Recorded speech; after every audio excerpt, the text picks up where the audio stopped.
কোনো রাজনৈতিক দলের সাথে আলাপ আলোচনা হওয়া মানে যে তাদের সাথে নির্বাচনী জোটে চলে যাওয়া, এটা কিন্তু ভেতরে ইঙ্গিত ভেতরে দেয় না। আসন ভাগাভাগি হয়েছে এরকম কিছু না, কথাবার্তা এরকম আমরা এরকম শুনতে তো পাচ্ছি। কোনো ইয়ে হয়নি। কিন্তু আমরাও শুনতে পারছি যে আমরা নাকি ৬টা ১০টা এরকম জি আসনের পেয়েছি আরকি। জি এই তো প্রশ্নই আসে না এটা। কেন যাবে ওখানে? বিএনপির সাথে কি এমন কি আকর্ষণ আছে যে বিএনপির কাছে মানুষ যাবে? অবশ্যই আকর্ষণ, বিএনপি ক্ষমতায় গেলেও আকর্ষণ না। না, বিএনপি ক্ষমতায় যায় কিভাবে বিএনপি ক্ষমতায় যায়? বিএনপি ক্ষমতায় যায় কিভাবে? আজকের যারা যে কাম আওয়ামী লীগ করেছে, আওয়ামী লীগ ক্ষমতাচ্যুত হলো কেন? বলেন আপনি। বিএনপি ক্ষমতায় যাবে না কেন? হ্যাঁ? যাবে না কেন? যাবে না অনেকগুলো কারণ। এক নম্বর হলো তারা ৫ই আগস্টের পরে তারা চাঁদাবাজি, হ্যাঁ, তারা দখলবাজি যা করেছে এবং আওয়ামী লীগের বিভিন্ন প্রতিষ্ঠানগুলোকে যেভাবে তারা নিয়ন্ত্রণ নিয়েছে, এর মধ্যে জরিপে আছে প্রায় ৭০ থেকে ৮০% তারা এই কাজটা করেছে।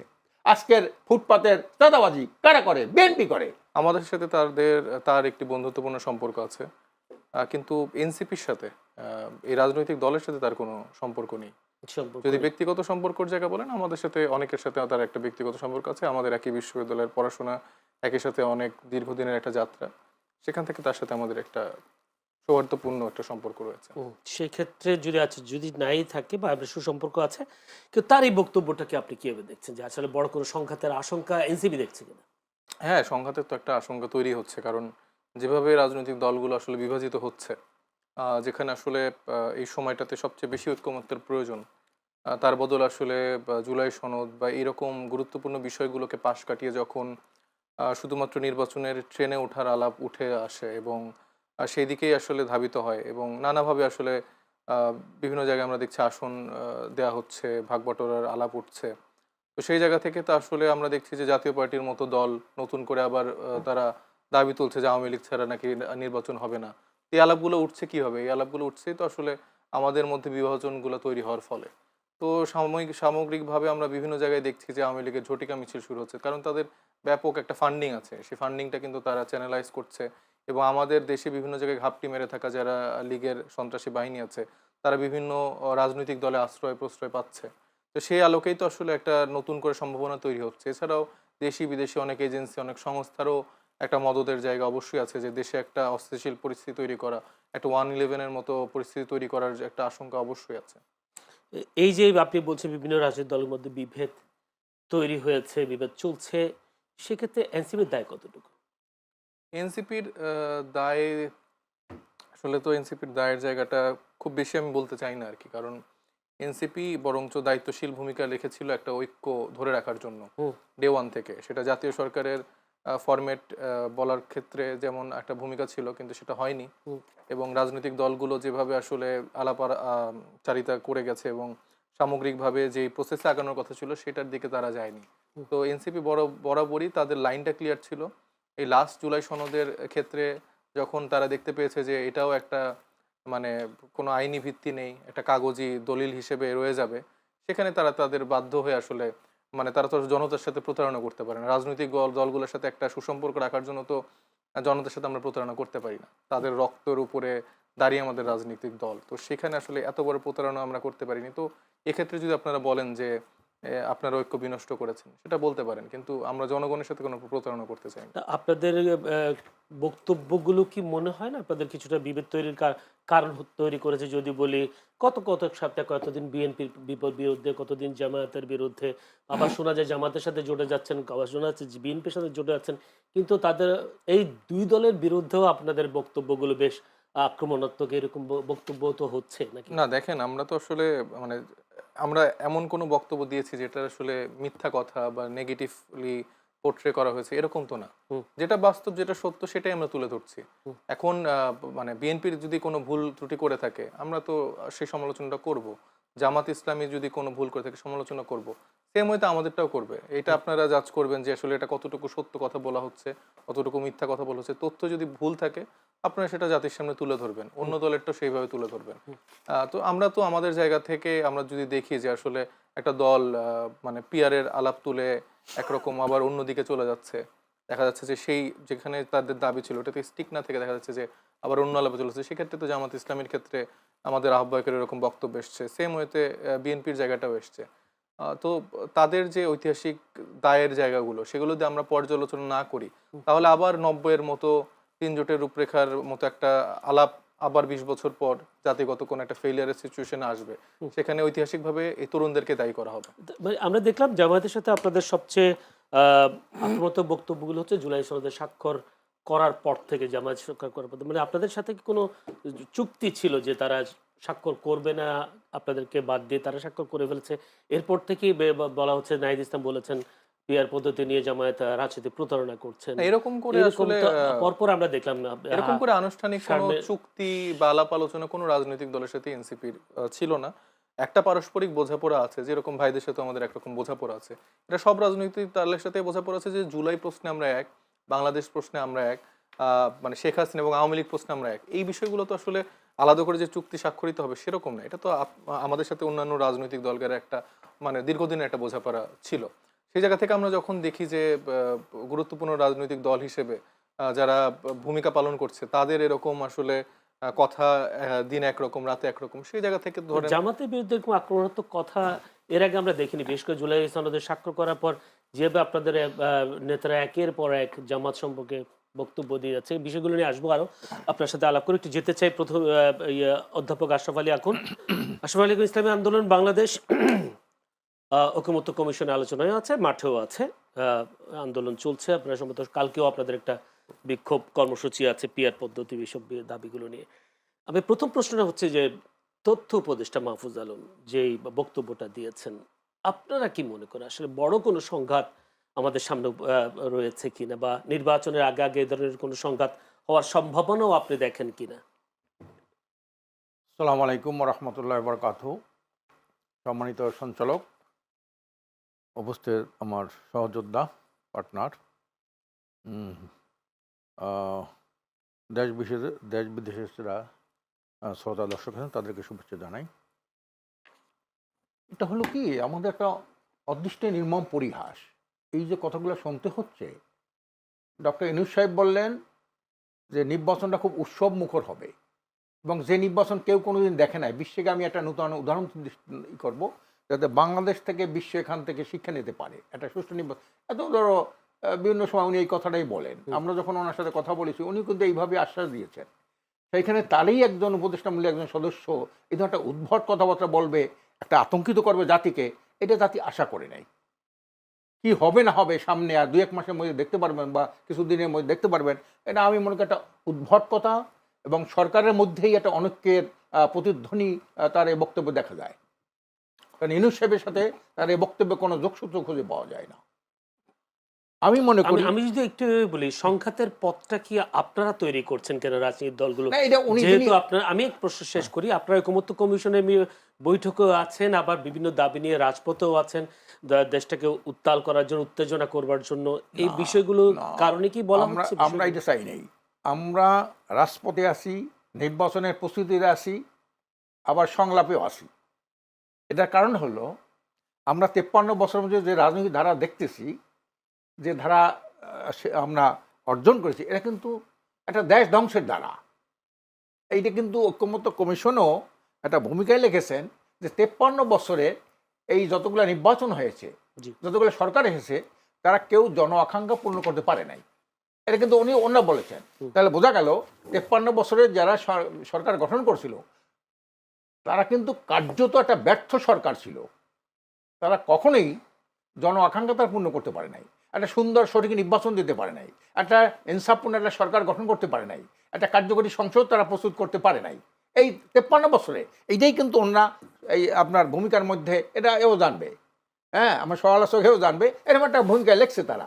কাজে সেখানে আমরা যেটা করতেছি, এই দেশের আমরা মনে করি পিআর পদ্ধতিটা এটা একটা বৈশ্বিক দাবিতে পরিণত হয়েছে। এটা একটা বাংলাদেশে একটা গণদাবিতে পরিণত হয়েছে। কারণ হলো এই দাবিটা তো বলছে না, এনসিপির পক্ষ থেকে বলা হচ্ছে রাজনৈতিক প্রতারণা করছে না। এইটা এরাও তো একসময় বলছে, এরা বলছে কি উচ্চ কক্ষে পিআর, ওনারও উচ্চ কক্ষে আছে। আচ্ছা, আপনি বলেন উচ্চ কক্ষটা প্রয়োজন আসলো কখন?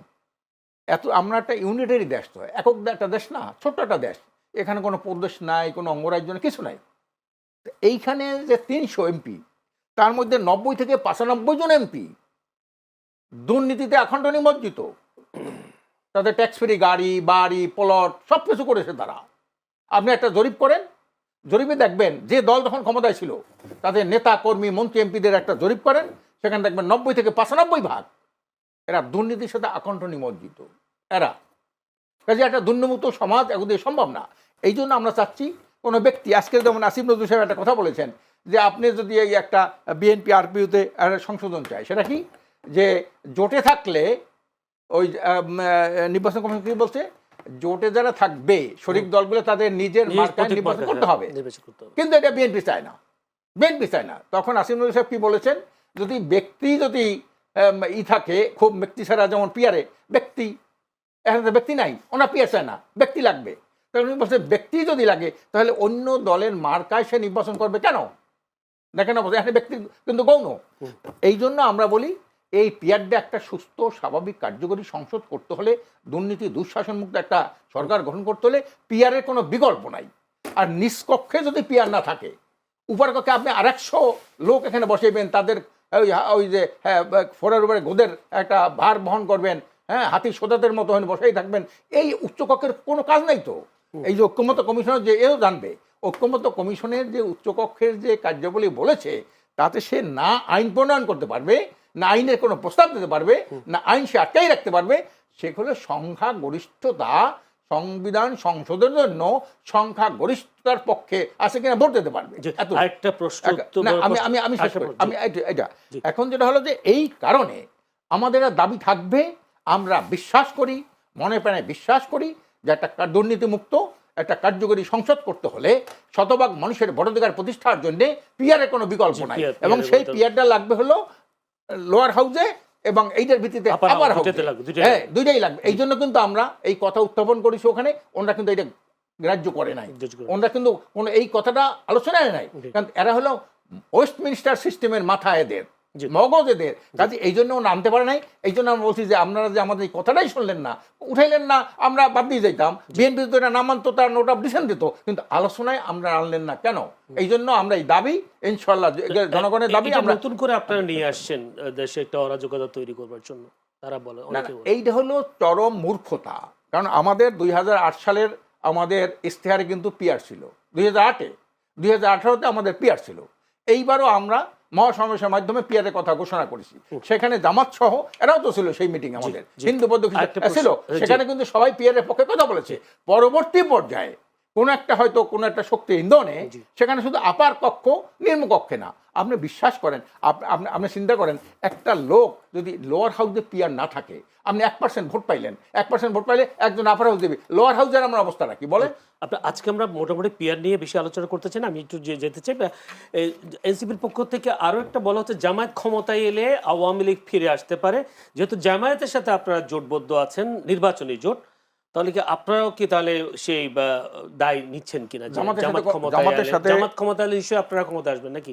জামাতের সাথে তো কোনো জোট হয় নাই, জামাতের দাবিগুলোর সাথে জামাতের সাথে না, আমরা কিছু কমন দাবি নিয়ে আমরা নির্বাচনী সমঝোতা, এই দাবি নিয়ে আমরা মাঠে আন্দোলন, আর নির্বাচনের সময় নির্বাচনী সমঝোতা, যে নির্বাচিত সমঝোতার মাধ্যমে যদি জামাত ক্ষমতায় আসে, নিশ্চয়ই আপনারা সেই ক্ষমতার অংশীদার হবেন না। ইসলামী শক্তি ক্ষমতায় আসবে, জামাত ক্ষমতায় আসার কোনো কথা নাই। এখানে যারা আমরা নির্বাচনী সমঝোতা নিয়ে আলোচনা করছি, এখন 8টা দল, এই 8টা দল যদি এইভাবে যদি আমরা সমঝোতা ভিত্তিক নির্বাচন করতে পারি, আল্লাহর রহমতে আশা করি এদেশের জনগণের যে মৌলিক পরিবর্তন, যে ক্ষমতায় আসলে আপনারা আওয়ামী লীগকে ফিরে আসতে, আপনাদের মাধ্যমে আওয়ামী লীগ ফিরে আসবে কিনা, তারা সেই অভিযোগ করেছে। আওয়ামী লীগের দালাল যারা, আওয়ামী লীগের দালালি করে যারা, গোপনে গোপনে প্রকাশ্য করে, গোপনে করে, এবং আওয়ামী লীগকে যারা প্রোটেকশন দিয়েছে, সেই আধিপত্যবাদী শক্তির ইন্ধনে যারা রাজনীতি করে, তারাই কথাটা বলে আমরা ক্ষমতা এলে আওয়ামী লীগ আসবে। এটার কোনো যৌক্তিকতা আছে?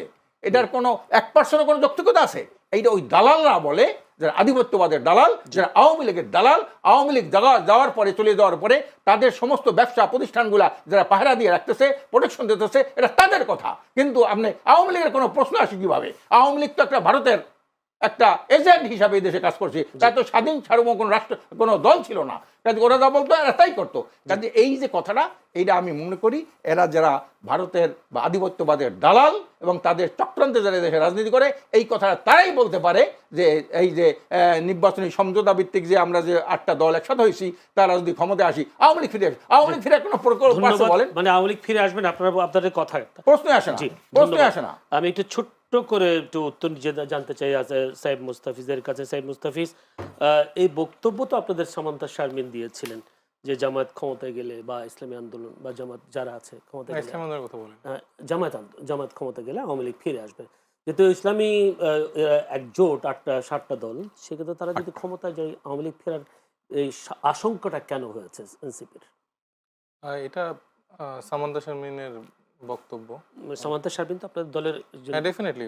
যুগ্ম তবে আমার যেটা মনে হয় যে কি কারণে উনি বলতে পারে, কারণ দেখেন যে অভ্যুত্থানের পরবর্তী সময়ই মানে জামাতের যেই সফট টোন, কারণ তারা তো অনেক বেশি আসলে জুলুমের শিকার ছিল হাসিনার আমল, কিন্তু তারপরেও তারা এসে যখন বলেছে যে না আমরা ক্ষমা করে দিলাম, বা তার পরবর্তীতে বিভিন্ন সমাবেশে আমরা দেখতে পাচ্ছি যে জামাতের যারা নেতারা আছেন তারা কোনো না কোনোভাবে আওয়ামী লীগকে আসলে একটা গুড মেসেজ দেওয়ার চেষ্টা করছে যে তাদের কাছে তারা সেফ, নিরাপদ।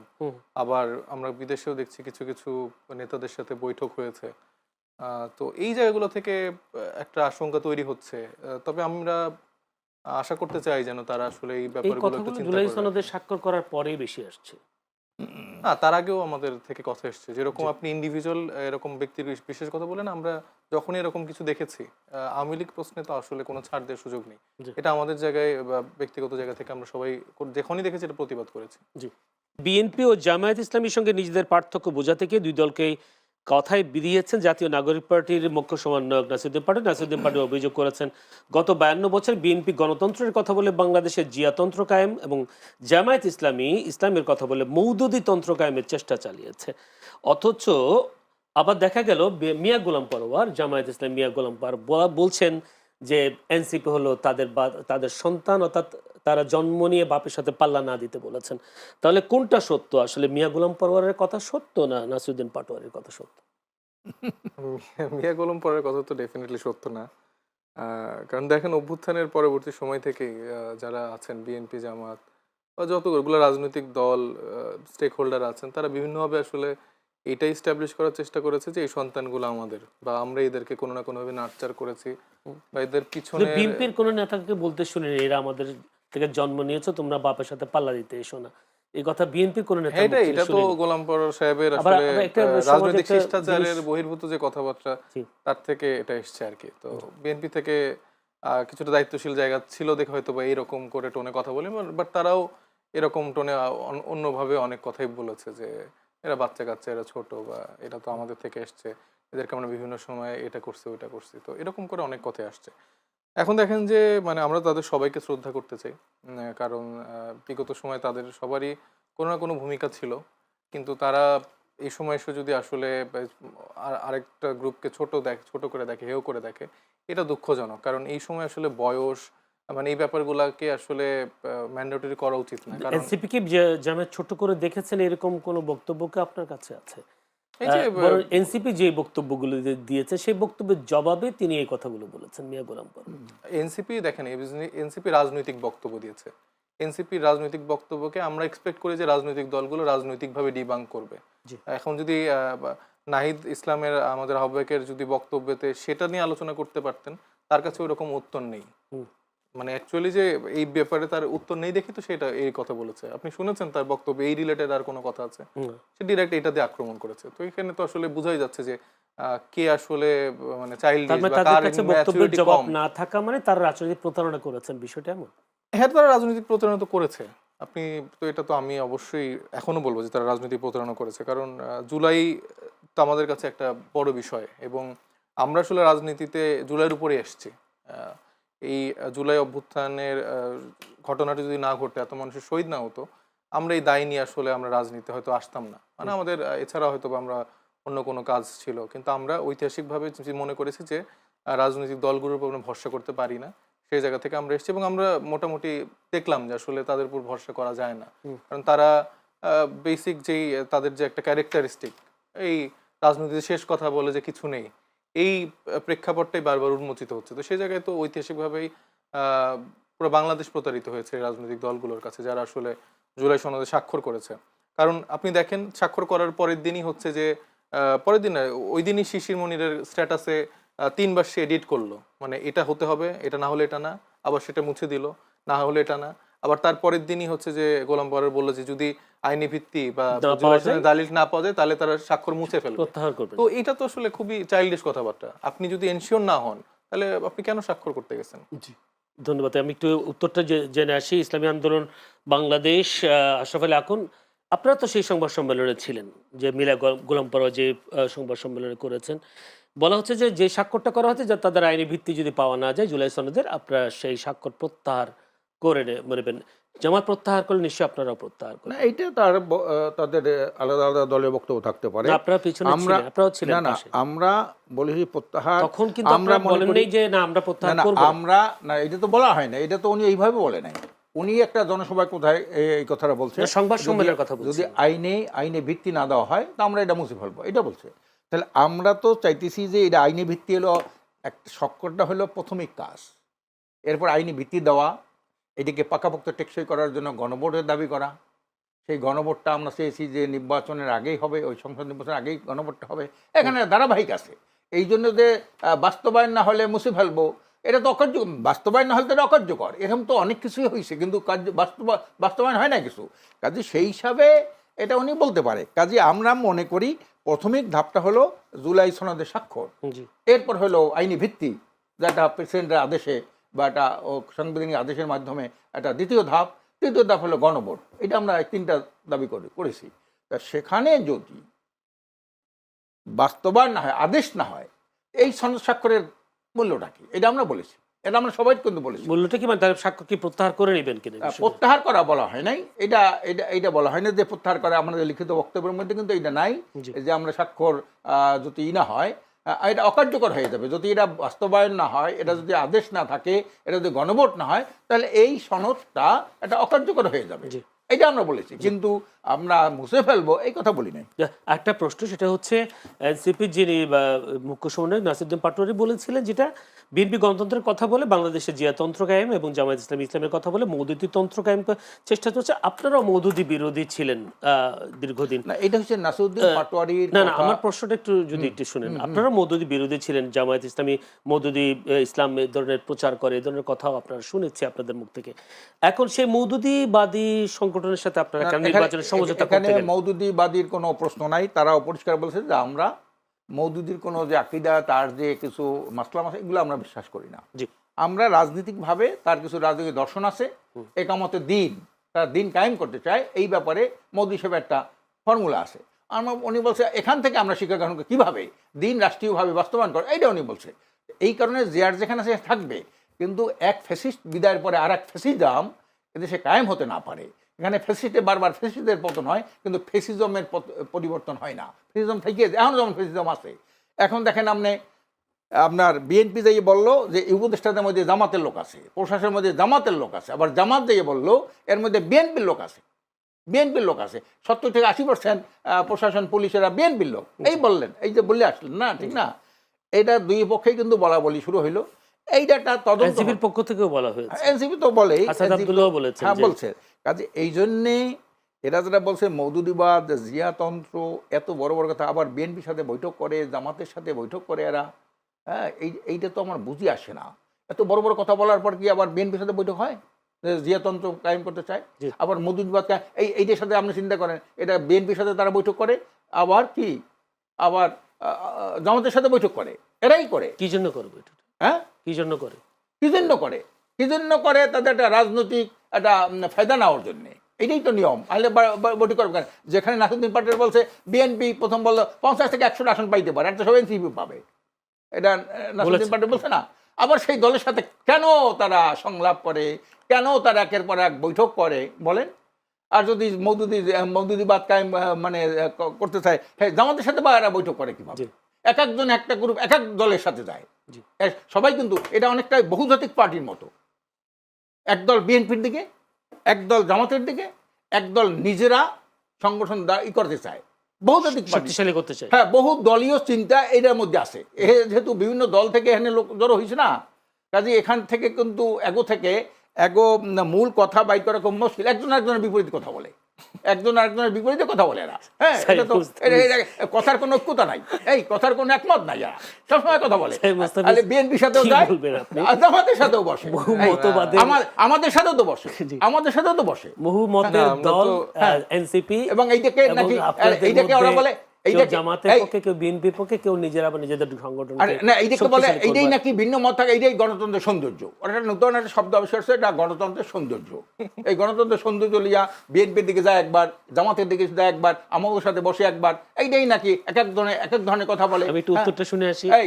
কাজী এই হলো গণতন্ত্রের সৌন্দর্য একটা আবিষ্কার করছে ওরা। হ্যাঁ, এটা নিয়ে সবকিছু করতে পারে গণতন্ত্র। যদি একটু বলতেন। না দেখেন, আমি প্রথমে কিন্তু বলছি যে আমরা যেটা সমালোচনার জায়গা সেটা তো আমরা অবশ্যই করবই, কিন্তু জাতীয় ঐক্যের জন্য আমরা সব রাজনৈতিক দলগুলোকে ওই কথাটা কি জবাব দেবেন যে কারোর সাথে কারো বক্তব্য মিল নাই, যে যার মতো করে কথাবার্তা বলে? না, মানে কই মিল নেই। ওই এক 50 থেকে 100 আসন পাইবে নাসিরউদ্দিন পাটোয়ারি, এর পার্টি লাইন তো তোমরা বলছো না, আমরা তো বিলিভ করি। কই কি 50 থেকে 100 পাইবে বিএনপি, এটা তোমরা এখনো বিলিভ করো? আমরা এখনো বিলিভ করি। কই তোমরা তো আর কেউ নাসির স্যার তো কেউ বলে না এই কথা। এটা তো সবসময় বলতে হবে না, আপনি ভোটের মাঠে উত্তর পাবেন। আপনি কি বিলিভ করেন যে সব বিএনপি জিতে যাবে? না, বিএনপি কাছে না, কিন্তু আমরা বলি না। এনসিপি কি মনে করে আসলে বিএনপি কয়টা আসন পাবে? এই ধরেন, মানে আমি যেটা বলি, ধরেন এনসিপি তো অফিসিয়ালি এখনো এই রিলেটেড কোনো বক্তব্য দেয়নি, তো আমি ওইটা বলতে পারবো না। আমি যেটা মনে করি যে যত দিন যাচ্ছে বিএনপির ভোট তত কমছে আর কি। তো সেই জায়গায় ধরেন যে যারা ভালো কাজ করছে, যারা আসলে রাজনীতিটা জনগণের জন্য করছে, এরকম না যে আজকে এই সমস্যাটা আমরা দেখলাম, দেখে বললাম যে যেটা আসলে এখনই সমাধান করা সম্ভব। আপনি জানেন এমপিওভুক্ত শিক্ষকদের একটা সমস্যা চলছিল, বিসিএস যারা পরীক্ষার্থী তাদের পরীক্ষা নিয়ে একটা সমস্যা চলছে। তো দেখা যাচ্ছে রাজনৈতিক দলগুলো আসলে বিগত সময়ে এরকম করে একটা চর্চা করে এসেছে যে বলে যে আমরা ক্ষমতায় আসলে আপনাদের এই সব দাবি পূরণ করা হবে, এটা করাবো এটা করাবো, এই নিয়ে একটা রাজনীতি করে। কিন্তু দেখেন, আমরা কিন্তু চেষ্টা করছি যে আমাদের কাছে যতটুকু সুযোগ আছে আমরা সেই দাবিগুলো নিয়ে সরকারের কাছে উত্থাপন করছি। যদি মানে আসলে সুযোগ থাকে বা আসলে ঠিকঠাক হয়, তাহলে এটা এখনই পূরণ করে দেওয়া হবে না কেন? তো রাজনীতিটা আমরা এভাবে করছি। এটা অনেকের কাছে মনে হচ্ছে যে এদের রাজনীতি ঠিকঠাক করে হচ্ছে না, কিন্তু আমরা মনে করি যে আমাদের রাজনীতিটা আসলে এটাই, এবং মানুষ এই রাজনীতিটাকেই একসেপ্ট করছে। মানে গণতান্ত্রিক সৌন্দর্য যেটা বলছেন, সেই জায়গা থেকে মানুষ আমাদেরকে সেই ভালোবাসাটা দিতে পারে, চাইলে ধরেন যে অল আউট আমাদেরকে জিতিয়েও দিতে পারে। আমরা জনগণের প্রতি আস্থা রাখতে চাই। আমার আরেকটা প্রশ্ন, সেটা সাইদ মুস্তাফি, সেটা হচ্ছে আপনি নিজেই বললেন যে বিএনপির দিন যত যাচ্ছে বিএনপির জনপ্রিয়তা কমছে, ভোট কমছে, এরপরেও কেন এনসিপি বিএনপির সাথে জোট করতে যাওয়ার জন্য আকাঙ্ক্ষা বোধ করছেন? এটা তো মিডিয়াতে প্রচার আছে যে আসলে, আবার যদি একদিকে বলছেন বাংলাদেশে জিয়াতন্ত্র কায়েম করেছে যে বিএনপি, সেক্ষেত্রে একটু পরস্পর বিপরীতমুখী হয়ে যাচ্ছে কি না? দেখেন, আমরা আমাদের স্বতন্ত্র রাজনীতিটাই করছি। এখন কোন রাজনৈতিক দলের সাথে আলাপ আলোচনা হওয়া মানে যে তাদের সাথে নির্বাচনী জোটে চলে যাও, এটা কিন্তু ভিতরে আসন ভাগাভাগি হয়েছে এরকম কিছু না, এরকম তো কোনো ইয়ে হয়নি। কিন্তু আমরাও শুনতে পাচ্ছি যে আমরা নাকি 6টা 10টা এরকম আসনের পেয়েছি আর কি। তো দেখেন, মানে আমি যেটা মনে করি যে এনসিপির রাজনীতিতে আমি বললাম যে অল আউট একটা জয়ের সম্ভাবনাও আছে, যে সেটা মানুষের উপর ডিপেন্ড করে। আবার আমি মনে করি যে আমাদের যদি একটা আসন আমরা পাই, সেটা আমাদের জন্য অনেক বড় পাওনা। আমরা ওই একটা আসন দিয়েই আমরা মানুষের জন্য রাজনীতি করে যেতে চাই। সেটা হয়তো মানুষ ভালোবাসা পেলে সেটা একসময় 300 হতে পারে। তো এইটাকে আমরা এই আইডিয়ালতে বিলিভ করি। কিন্তু এখনই একটা বড় কোনো রাজনৈতিক দলের সাথে যে তার সাথে জোট করে আসলে সেটাতে কিন্তু আমাদের একটা ব্যাগেজও টানতে হবে। কারণ আমরা যাদের সমালোচনা করছি, যাদের চাঁদাবাজি নিয়ে কথা বলছি, দুর্নীতি নিয়ে কথা বলছি, তখন তো আমাদের মানুষ বলবে যে আপনারা তো তাহলে সমানভাবে ভাগীদার। তো এই অনেক বিষয় থাকে। তো সেই জায়গাগুলো, যে বক্তব্য, সেই বক্তব্য কি আসলে দলের বক্তব্য নাকি উনি যেটা বলছিলেন যে কেউ এই পদে এই পক্ষে বলেন, কেউ এই পক্ষে বলেন, সেরকম? আমাদের কাউকে জিজ্ঞেস করে তখন সে কি বলবে কিনা যে এটা সাইদ মুস্তাফিজের বক্তব্য? না, এটা ওভারঅল আমি আমাদের দলের পার্সপেক্টিভ থেকেই বললাম। আর নাসির ধরেন যে একটু আলাদা করে অনেক সময় বলে, সেটা অনেক সময় পার্টি লাইন হয় না। কিন্তু এছাড়া ধরেন আমাদের বাকি যারা আছেন, উনি তো একদিন বলছেন না, উনি তো প্রায় বলে থাকেন। এক্ষেত্রে এনসিপি যারা কমিটিতে তারা কি সিদ্ধান্ত দেয় তার এইসব বক্তব্যগুলোকে?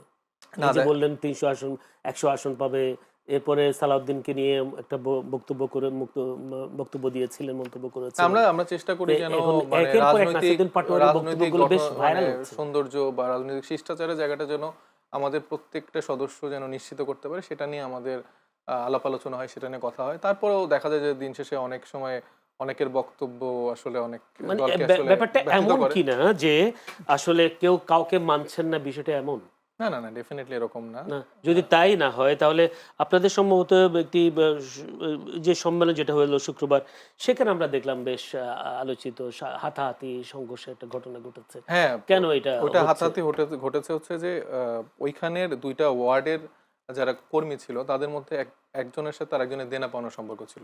ওইটা রিলেটেড তাদের মধ্যে একটা হাতাহাতি হয়েছে। এটা তাৎক্ষণিকভাবে এটা সমাধান করা হয়েছে, কিন্তু এটা এমন না রাজনৈতিক বা অভ্যুত্থানের একটি নতুন দলের মাঝে এরকম কি মানুষ আশা করেছে? জনগণ, এটা তো হতেই দেশের পারে ভাই। জনগণ আশা এখন করেছে আমার সাথে কারো একটা যে টাকা যদি নিয়ে বলি ঝামেলা থাকলে এটা তো অনেক সময় হতেই পারে। এটা পরিবারের মধ্যে আপনাদের ঝামেলা ঝগড়া হয় না?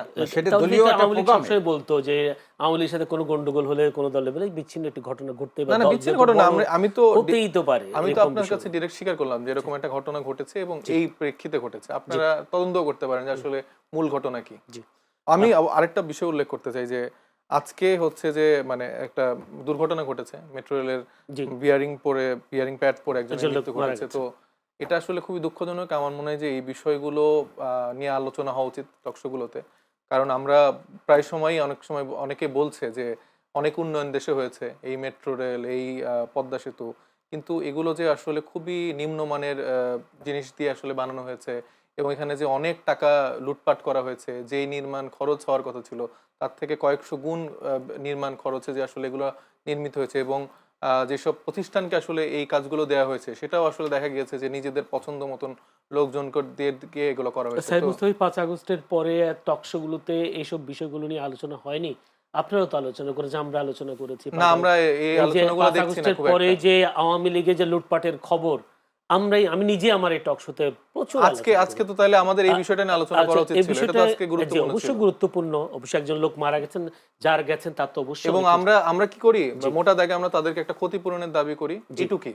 কয়েকদিন আগে হচ্ছে যে এই যে বিমান দুর্ঘটনা ঘটলো, বাচ্চাগুলো মারা গেল, কিন্তু এর পেছনে রুটে আসলে কি প্রবলেম এগুলো নিয়ে আমরা আসলে আলোচনা আপনি করি। সাইদ মুস্তাফি কেবল শুধু একজন লোক মারা গেছেন এই বিষয় নিয়ে আজকে বলছেন, কিন্তু জুলাই যোদ্ধারা যে তাদের অধিকার আদায়ের জন্য যে একটা আন্দোলন করছে, যে আপনারা যে জুলাই আন্দোলনের বড় স্টেক হোল্ডার, সেক্ষেত্রে আপনাদের বিরুদ্ধে তো তাদের অভিযোগ আছে জুলাই যোদ্ধারা। কই, আমরা তো এই জন্যই তো জুলাই সনদ স্বাক্ষর করলাম না। ওইখানে তাদের কোনো কিছু তাদের লেখা ছিল না তাদের জন্য সরকার কি করবে, তাদের পুনর্বাসনের ক্ষেত্রে কি করবে। একটা রাজনৈতিক দল হিসেবে তো তাদের সেই সক্ষমতা নেই যে তারা আসলে সবাইকে পুনর্বাসন করবে, আর্থিকভাবে সেই সুযোগটা করে দিবে। আমরা তো এরকম ধনী কোনো রাজনৈতিক তাদের দল না। নেতৃত্বে তো তাদের জন্য তো আমরা ফাইট করছি। কে বললো আমরা তাদের জন্য জুলাই যোদ্ধা যারা ওই দিন সংসদ ভবন এলাকায় গেছেন, আপনাদের এনসিপির কেউ ছিল সেখানে? এখন দেখেন, ওটা তো আমরা তো একটা রাজনৈতিক দল। এখন রাজনৈতিক দল হিসেবে আমরা ঐক্যমত্য কমিশনে আলোচনা করছি, তাদের দাবি আদায়ের জন্য কাজ করছি। এখন আমরা টেবিল যেখানে আলোচনা হচ্ছে সেখানে তো আমরা হুট করে মাঠে চলে যেতে পারি না।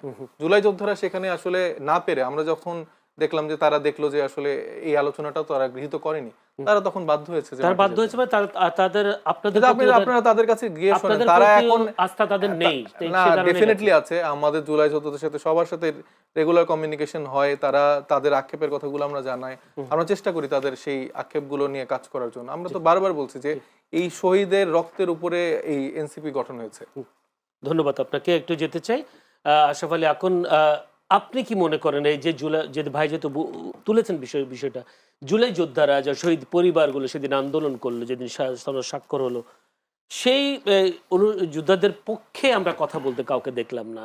আমরা বিষয়টা কি আসলে, যেই যোদ্ধারা আমাদেরকে, আপনারাই বলেন, রাজনীতিবিদরাই বলেন, আমাদের কথা বলার সুযোগ করে দিয়েছেন, স্বাধীনতা দিয়েছেন, সেই জুলাই যোদ্ধারা কেন রাজপথে তাদেরকে আওয়ামী ফ্যাসিস্ট বলে অভিহিত করা হয়েছে। তো বলছে আওয়ামী ফ্যাসিস্ট বললে আওয়ামী লীগ ফ্যাসিস্টটা এর মধ্যে ঢুকে গেছে, এই আন্দোলন করছে, এত বিএনপির পক্ষ থেকে একজনে বলেছে, এই পরে আবার ভুল স্বীকার করেছে যে না এটা এইভাবে না এইভাবে না।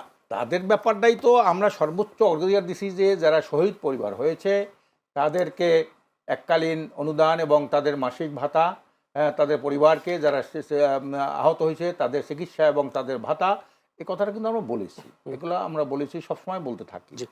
পিয়ার নিয়ে আপনারা যেভাবে সরব, এই জুলাই যোদ্ধাদের অধিকার ব্যাপারে সেরকম হলো একটা নীতি নির্ধারণী ব্যাপার। আর জুলাই যোদ্ধাদের এটা নিয়ে আলোচনাই হয়েছে, এটা নিয়ে এরা তো ওই যে জুলাই যোদ্ধাদের জন্য ফাউন্ডেশন করছে, আবার এইটা থেকে তারা বাদ গেছে। হুম। জুলাই ফাউন্ডেশন করছে না, একটা জুলাই কি এই, যারা হয়েছে আহত নিহত তাদের একটা ফাউন্ডেশন করছে না, এটা সার্জিস আলম এটা প্রধান ছিল না, জি। এত করছে তো, আমরা এটাকে সমর্থন জানাইছ তো, এবং বারবার তো বলছি তাদের এইভাবে স্বীকৃতি, তাদের সহযোগিতা করা, সব জায়গায় তো আমরা এটা বলি, সব জায়গায় তো বলি এটা, কিন্তু সেখানে এরপরে তো আবার ওইটা আবার তাদের কি কি করবে এইটা তারা আবার করেছে, ওইটার সাথে ইনক্লুড করেছে, এটা সংশোধন নিয়ে আসছে ওই দিনেই, ওই দিনে নিয়ে আসছে। কিন্তু এটা ঐকমত্য কমিশনে আপনারা কেন সংশোধন করতে পারলেন না? না না, ঐক্যমত্য কমিশন তো স্বাধীন না। ঐক্যমত্য কমিশন কি, এটা একটা হাতি সোদাতের মতো, এরা একটা দলের দিকে তাকাই কথা বলছে। যখনই ইউনূস সাহেব লন্ডনে গেলেন, লন্ডনে যাওয়ার পরে সম্পূর্ণ তাদের এই নেচার, তাদের বক্তব্য সব চেঞ্জ হয়ে গেল। ওখানে তো কোনো স্বাধীনভাবে কোনো কথা একটা দিকে যা প্রেসক্রিপশন আসে ঐক্যমত্য কমিশন তাই বলে। আমরা পিয়ারটার উপরে এত অনুরোধ করলাম যে উঠায় নাম এরা নাটকে নাটকুক, এই পিয়ার পদ্ধতিটার কথাটাই উঠাইতে পারলো না, উনি উঠাইতে পারলো না, আমার উপরে বড় চাপ আছে, বড় চাপ আছে। আমরা চাপ কাদের, আপনারা হলে স্বাধীন, আপনারা চাপ যদি থাকে তা আপনারা তো নিরপেক্ষ না, আপনারা কি চান এটা নিয়ে আন্দোলন নামে? এই যার কারণে এই যে ঘটনা যারা আছে এলো অনেকটা দুর্বল, হ্যাঁ, এই যে মাজা ভাঙ্গা, হাডু ভাঙ্গা, হ্যাঁ, এরা একটা দলের দিকে তাকাই কথা বলে, এরা যে কোনো যাবে ওই যে সেফ এক্সিট যেভাবে ফখরুদ্দিন একটা সেফ এক্সিট করছিল, ফখরুদ্দিন তো অন্তত দুর্নীতি বা সন্ত্রাসীদেরকে একটা দমন করে গেছিল, এ তো তা কিছু করতে পারছে না, যার কারণে এরা কোনো সময় নেই। আমি হয়তো অন্য এক সময় এইসব বিষয়গুলো শুনবো। একটা প্রশ্ন, যেহেতু একটি ঘটনা 25 অক্টোবর বরগুনা আমতলীতে ইসলামী আন্দোলন বাংলাদেশের 2 শতাধিক কর্মী ও সমর্থক বিএনপিতে যোগদান করেছেন, ইসলামী আন্দোলন ছেড়ে যাচ্ছে কেন? এটা একটা ভুয়া খবর। আজকের সাংবাদিক সম্মেলন করছে, ওখানে যে সভাপতি ছিল আজকের বিশাল সাংবাদিক সম্মেলন করছে, মুখোশ উন্মোচন করছেন, তারা বিএনপি কিছু লোক, নতুন লোকদেরকে টুপি কিনিয়া পরাইয়া চরমনায় মুড়ি সাজাইছে। এইটা বিএনপি এটা সাংবাদিক সম্মেলন, এবং সে নাম ধরে ধরে বলছে কাদের কেনা করেছে সব বলছে, আজকে তো আইছে সেটা। তা সেখানে এইটা হলো একটা রাজনৈতিক হটকারিতা। একটা দুইটা লোক তো করতেই পারে, একটা দুইটা লোক পদ বন্ধ হতে পারে, পদ বসে হতে পারে, কোনো সুযোগ সুবিধা পাইতে পারে, ভয়ের কারণে যাইতো, এটা ভিন্ন জিনিস। শতাধিক লোক, এটা তো প্রশ্নই আসে না, এটা কেন যাবে ওখানে? বিএনপির সাথে কি এমন কি আকর্ষণ আছে যে বিএনপির কাছে মানুষ যাবে? আকর্ষণ, বিএনপি ক্ষমতায় গেলেও আকর্ষণ না। না, বিএনপি ক্ষমতা যায় কিভাবে? বিএনপি ক্ষমতায় যায়, বিএনপি ক্ষমতায় যায় কিভাবে? আজকের যারা যে কাম আওয়ামী লীগ করেছে, আওয়ামী লীগ ক্ষমতাচ্যুত হলো কেন বলেন আপনি? বিএনপি ক্ষমতায় যাবে না কেন? হ্যাঁ, যাবে না কেন? যাবে না অনেকগুলো কারণ। এক নম্বর হলো তারা 5ই আগস্টের পরে তারা চাঁদাবাজি, হ্যাঁ, তার দখলবাজি যা করেছে, এবং আওয়ামী লীগের বিভিন্ন প্রতিষ্ঠানগুলোকে যেভাবে তারা নিয়ন্ত্রণ নিয়েছে, এর মধ্যে জরিপে আছে প্রায় 70 থেকে 80% তারা এই কাজটা করেছে। আজকের ফুটপাতের চাঁদাবাজি কারা করে? বিএনপি করে। আজকে এককভাবে নির্বাচনটা কে করেছিল? খালেদা, আপনার 96 সালে খালেদা জিয়া এককভাবে করেছিলেন, কেউ না করলেও আমি এটা করবো। তো এই জন্য তো মানুষ আরেকটা ফেসিস দেওয়ার পরে আরেকটা ফেসিজমের একটা ঘ্রাণ পায় এর মধ্যে, যার কারণে জনগণ আর নব্য কোনো ফেসিজম এদেশে কায়েম হোক, এইটাই দেশে জনগণ চায় না। ধন্যবাদ আপনাকে আশরাফ আলী। এখন